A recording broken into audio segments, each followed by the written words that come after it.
Yoo-hoo! Hello everyone, Cookie here. Now, this is going to be my first video on this channel that I actually make some content. You can just sit back, relax, you can listen to me just, reading stories off of Reddit or talking about myself or trying to solve people's problems because I apparently don't have enough of them. But hey, we're in this together. So, sit back, relax, watch some Minecraft gameplay, and, let's read some stories. Let's get into it. Okay, so today I'm going to be reading 5 stories and maybe 3 because I don't want this video to be long. So let's just start with the first one. This one is off r/stories. This story reads, "For 4 years, I lived in a house where nothing would grow. Today, I finally planted my first successful garden. I am writing this because for the first time since 2021, my home doesn't feel like a place of failure. My journey started 4 years ago. I tried to build a digital garden, but I didn't even understand the soil I was working with. I borrowed $100 from my family to buy the seeds and tools for a website, but everything withered. For a whole year, I stayed inside a house where every morning I was told that I would never grow anything real. My family called me a failure. Ooh, they told me my seeds were dead and my garden would always be empty. In 2023, I tried to plant again. I worked for 28 days and finally saw a small sprout. I eventually sold that small plot of land, but the atmosphere in my house stayed cold and dark. In 2024, I spent my days helping others fix their own gardens, just so I could pay for the water and light in my own room. Now everything changed in 2025. I decided to stop looking at the tools and started sharing the stories of the struggle to grow. Last month, one of my stories about this long journey reached 600,000 people. Wow. It was like seeing the forest grow. Overnight, from a place everyone said was a desert. It made me realize that my hands were always meant for the soil. I'm finally building a permanent sanctuary for my work now. I want to prove that even in a house of doubt, you can always grow something beautiful. I have shared the details of my new garden on my profile bio for anyone who wants to see the full harvest. I'm even giving this away special ebooks for free to the early supporters who joined the list to help me build this new sanctuary from the start. Thank you for believing in a gardener who was told his hands could only produce dust." Wow, beautiful. Now, reading these stories, everyone, we need to understand that some of them are fictional, some of them are real, and some of them are not real, even if the tag says it's non-fictional. But we always assume, just as Baby Jamie does, shout out Baby Jamie, that these guys are honest. And if this guy is being honest, well, shout out to him. And, well, I respect it. I raise a glass of water and cheers to you and your determination. You never gave up, and that's exactly how to do it. Cheers. Moving on. Fun fact about myself before I move on to the next story, actually. I smoke. I smoke, and I don't know if it's audible in my voice or not. I actually never imagined myself to smoke, ever. And I actually hated it a lot because my father smokes. And I really hate the smell of smoke. Even when I smoke, I really hate smoke. And I just had to do it because of, the stress of work, and it's just, yeah, I just do it. So, I might be smoking, and kids, don't smoke, please. It's really bad. It's a very toxic relationship. Don't start it. If you start it, you will get addicted. Don't do it.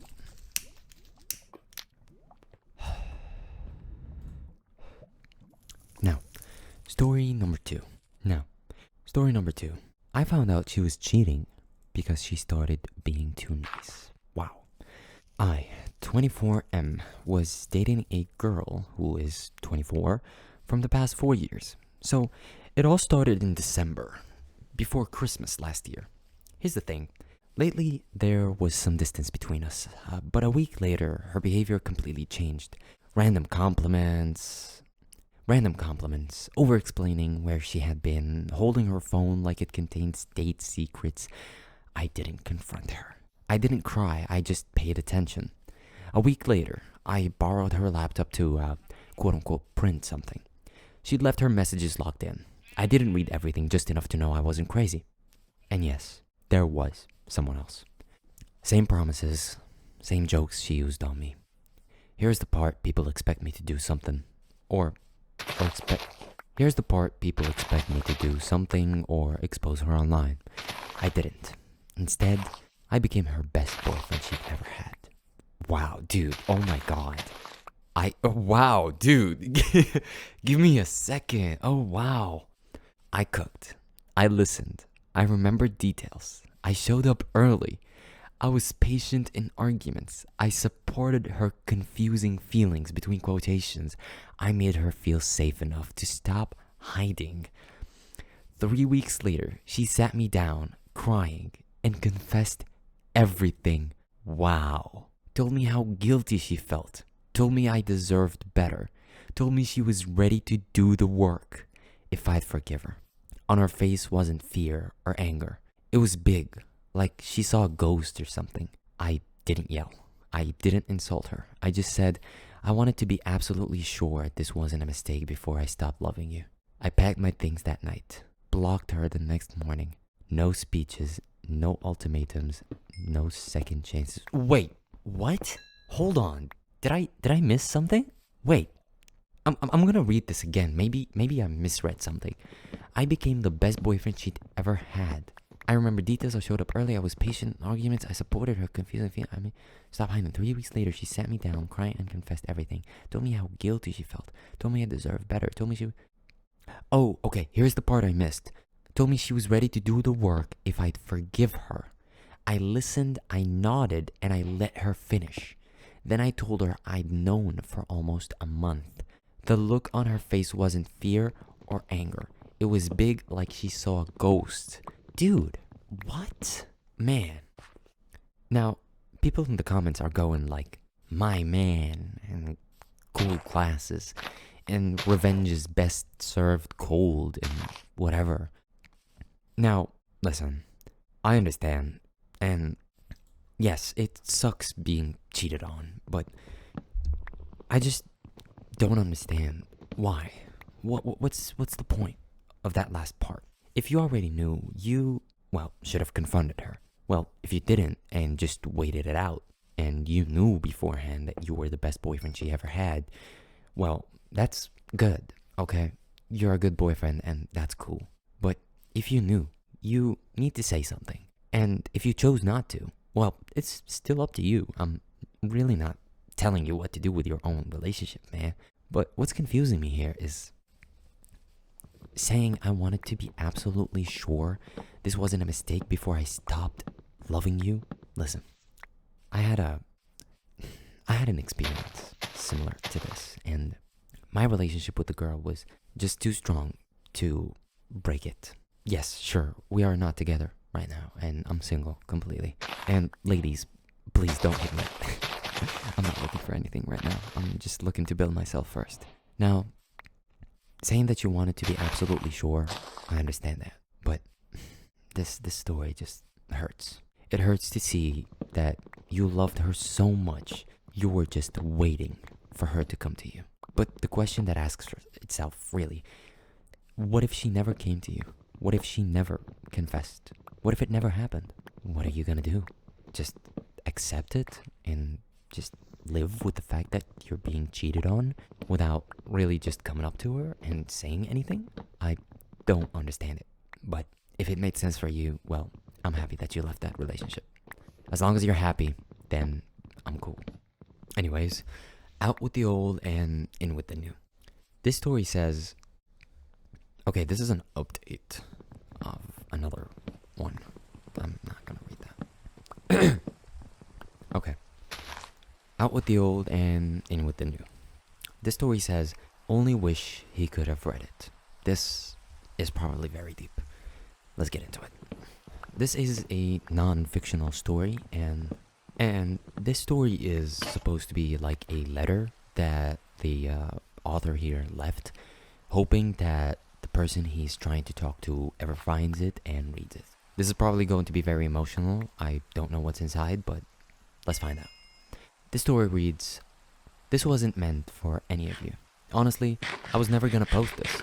It doesn't feel right, and it's really long too. Only I think she knew what she was doing when she wrote a paragraph, "Please do," in his honor. I'll now title, "Only Wish He Could Have Read It." Dear LCPL, redacted. USMC retired. I only hope this letter finds you well and in good spirits. While I can't speak for the latest generation, not negating them or their service, simply I find myself too many years removed. But will nonetheless assure you there are those out there who still value true patriotism.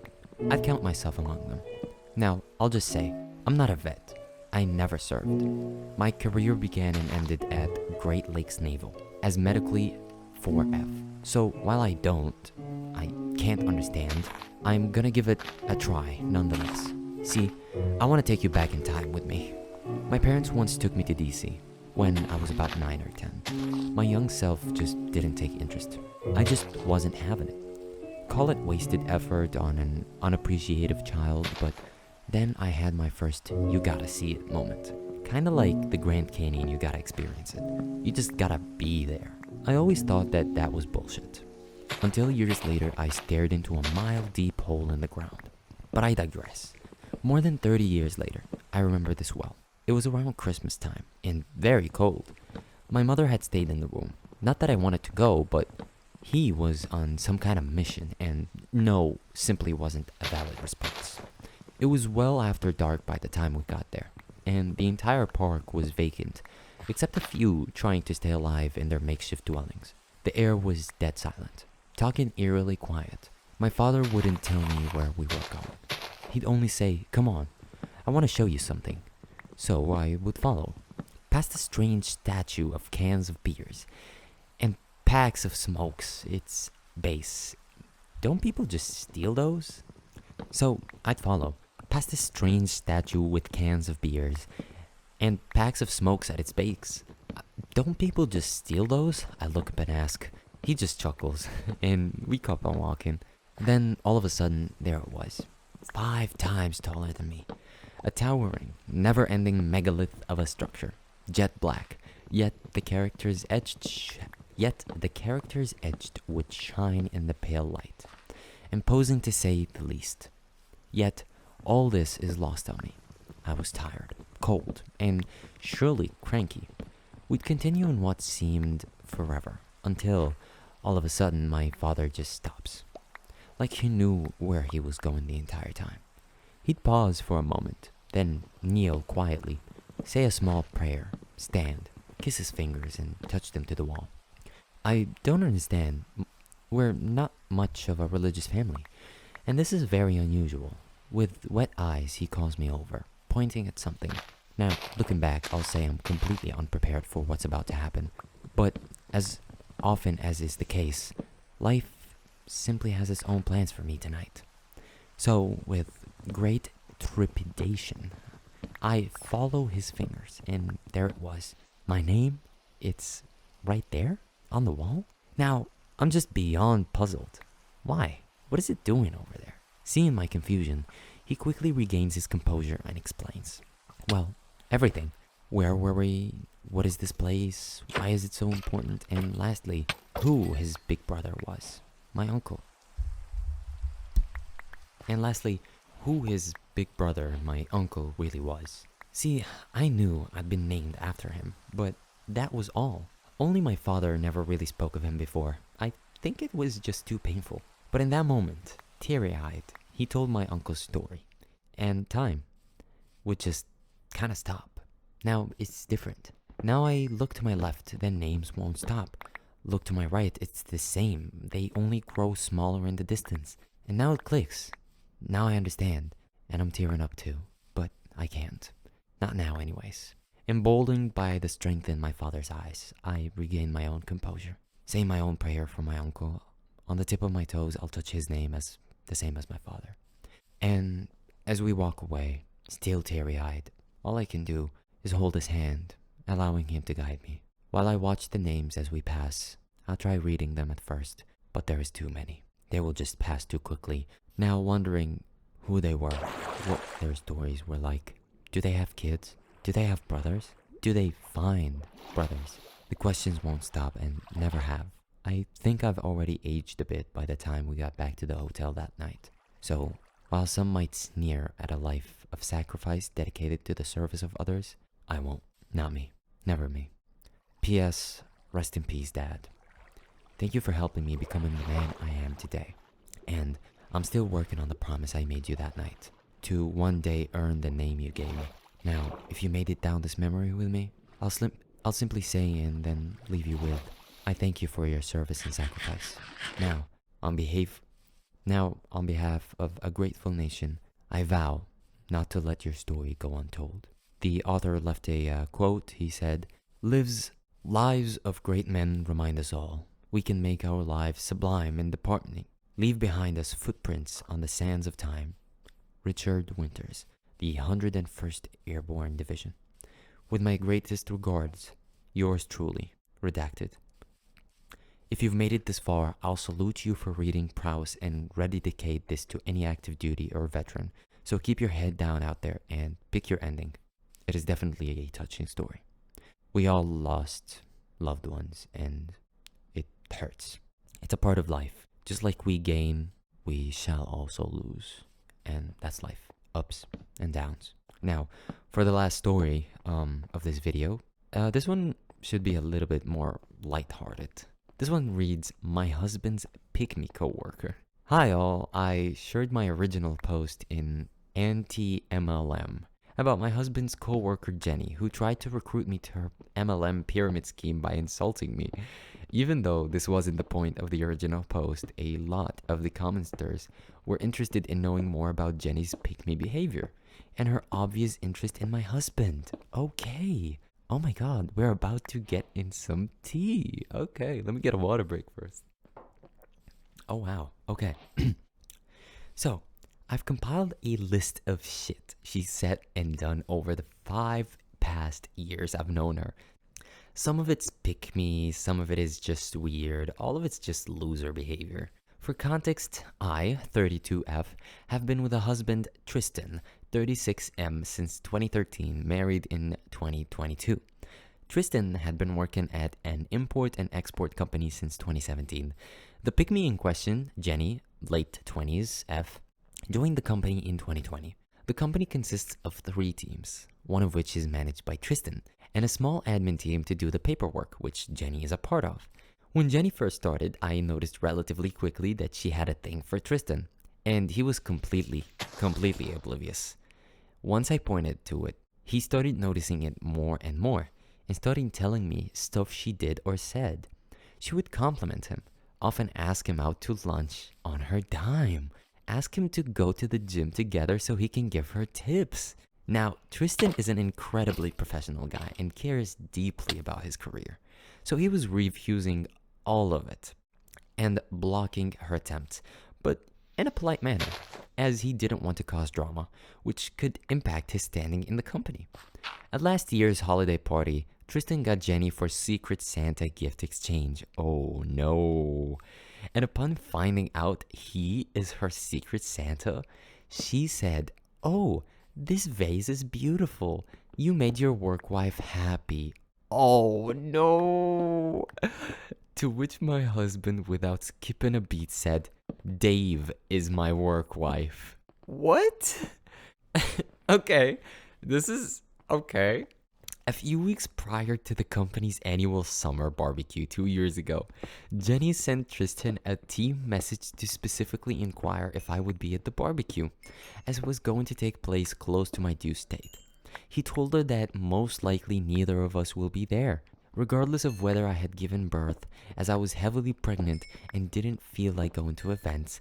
Jenny then went on a long monologue on how he works so hard and needs a break, and will benefit from going to the barbecue. Tristan said, "No, thanks."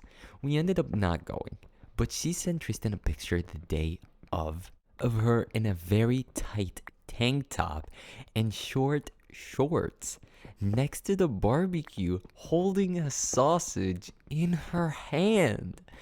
The message said something like, "You're missing all the fun. my husband sent a picture with our son born the previous day with the message, "No, I am not." Oh my god, dude, this is so good. Oh shit. At the holiday party a few years ago, Jenny came to our table asking Tristan to dance. He said, "I only dance with my wife." Then she started slow dancing with another coworker. But she kept looking over at our table, along with laughing obnoxiously loud, to make sure Tristan was looking at them, to make him jealous, I guess. Tristan was working on his lobster pasta, which in his favorite food, and didn't even notice.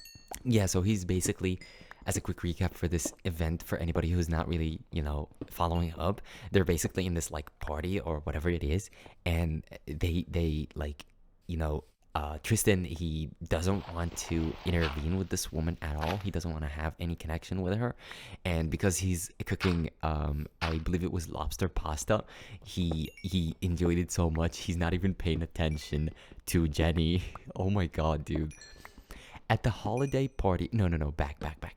A few months ago, I dyed my hair red, and apparently my husband was gushing at work about how much he liked it. How I looked like Poison Ivy, who is his favorite villain. The following week, oh my god, dude, this is so good. The following week, Jenny walks in with her newly dyed red hair. Oh! At the holiday party, which took place 5 months after my son was born, Jenny's face dropped when she saw me.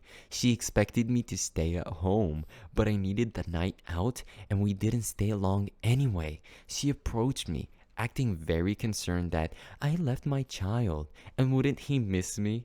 That it would must have been expensive to pay a babysitter. And she left a note here saying that my mom was watching him.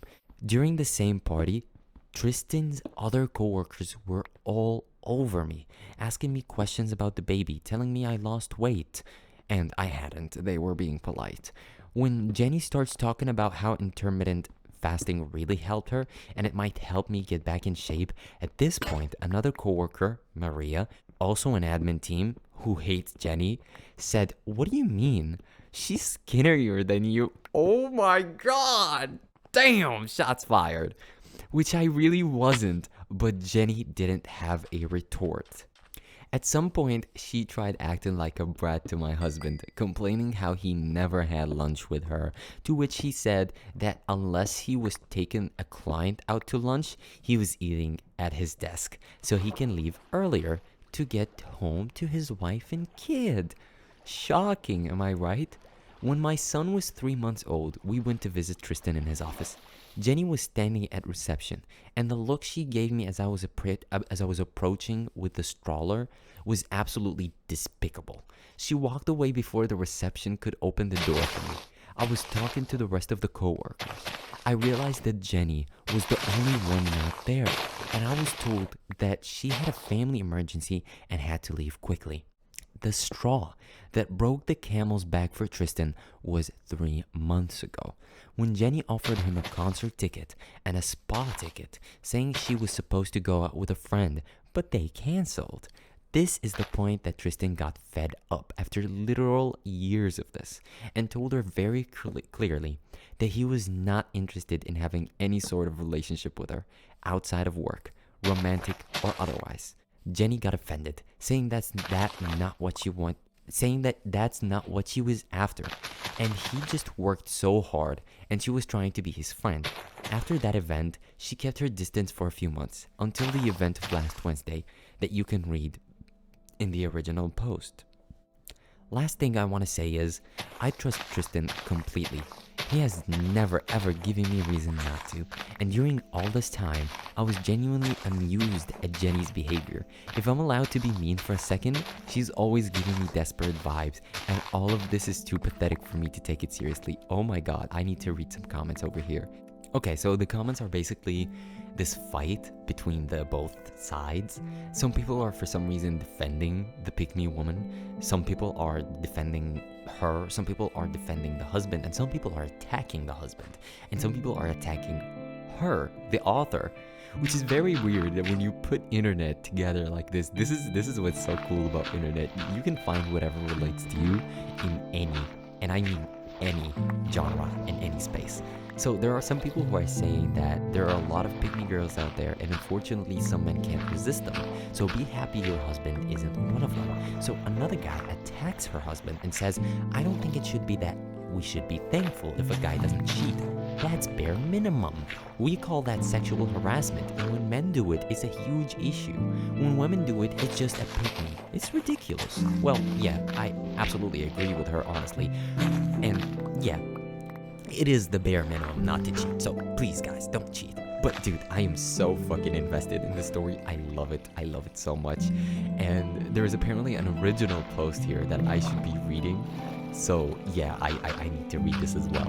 And yeah, so I think I should read this in the next video because this one is really, really long.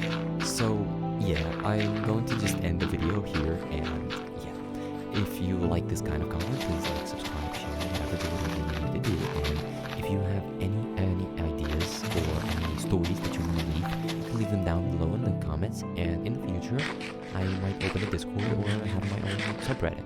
So yeah, thank you for sticking around, and see you on the next one. Hey, works. Okay. I like this actually. I want to be a YouTuber, man. I want to make some money off of this. I like it. I love it. Man, I'm creating. Oh my god, this feels so good. It feels so good to create. Oh my god. This weight being lifted off my chest. I love it. Oh my goodness. Okay, this is nice. I love this. Okay.